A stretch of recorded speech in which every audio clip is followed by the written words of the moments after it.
Welcome to 5-Minute Bible, your daily guide for your daily reading. Today's January the 31st, and we'll be covering Exodus 4 through 6. Now, today's reading moves us from divine calling into human weakness and public confrontation. Exodus 4 through 6 shows what happens when God's clear command collides with human fear and insecurity and resistance. Moses has been called by God, but he does not feel ready, capable, or even worthy, and the story refuses to hide that tension. What follows is not the tale of instant courage, but it's the holiness of God insisting upon obedience from a deeply reluctant servant. Now, Exodus 4 opens with Moses pushing back against the call of God. He questions his credibility and his credentials, his ability to speak, and he even questions God's wisdom in choosing him. Now, God responds with patience and with signs and with firm resolve, reminding Moses that the issue is not Moses' ability, but God's presence. Yet, before the mission even advances, the narrative halts with a sobering moment. God confronts Moses over covenant disobedience. Before God is going to use Moses, Moses must align his life with the covenant. And in a very strange scene, his wife Zipporah intervenes and Moses is spared as the foreskin of their children is thrown down upon his feet. If you'll remember, in the covenant, you're supposed to circumcise your boys. Moses is going to be the covenant leader, therefore he must be covenant obedient. The message is clear. God's work cannot be led forward casually. The deliverer must take God's covenant seriously. Now, Exodus 5 records Moses' first public act of obedience, and it appears to fail completely. Pharaoh rejects the Lord outright, increases Israel's labor and consequences and punishment, and the people turn on Moses.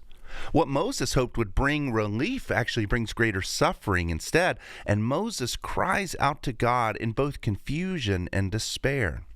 Exodus 6 answers that despair with divine reassurance. God reasserts his covenant promises. He reveals his holy name more fully, and he reminds Moses that redemption rests not on human strength or striving or momentum, but on God's unbreakable word. The mission does not move forward because Moses finally believes in himself, but because God remains faithful to what he said and what he's promised. Now, as you read today, ask yourself the following question. Why does God so often choose people who feel unworthy or even incapable of being used? Now, as you read today, I want you to ask yourself the following question. Why does God so often choose people who feel unworthy? And Exodus 4 confronts us with a God who doesn't wait for us to gain our confidence or polish or self-assurance. He chooses the foolish things of this world to shame the wise. He calls hesitant servants. He exposes our weakness, and then he insists on using us even in spite of it. Not because we are sufficient, but because he's getting across the message that only he is.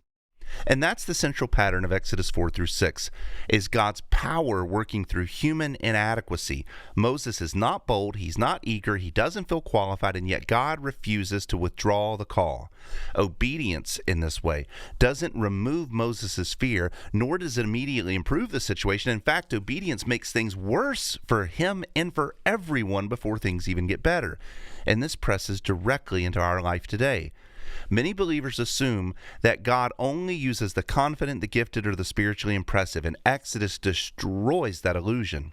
God regularly chooses people who feel overwhelmed, who feel hesitant, who feel deeply anxious and aware of their own limitations, not to shame them, but to showcase his work doesn't rest on human competence.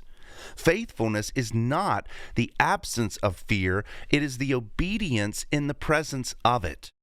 In these chapters, with that in mind, point unmistakably to Jesus Christ.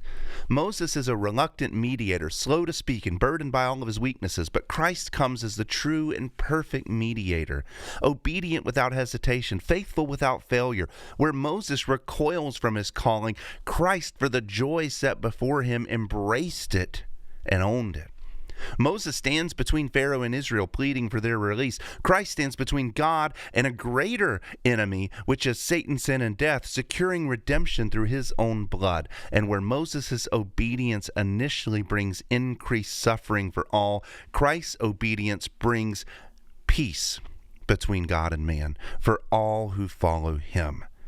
Exodus 4 through 6 teaches us that God saves through weakness, not through strength. And that pattern reaches its fulfillment in Jesus, whose power is made perfect through weakness. So with that, as you read Exodus 4 through 6 today, notice that God does not replace Moses when he falters. He corrects him, he strengthens him, and he presses him forward. And the confrontation with Pharaoh has only begun. Tomorrow, God's power will escalate, and Egypt will learn that resistance to the Lord only magnifies his glory. And with that, read your Bible carefully, devotionally, and joyfully, and may the Lord use his word to sanctify you completely, and we will continue our journey tomorrow. God bless you.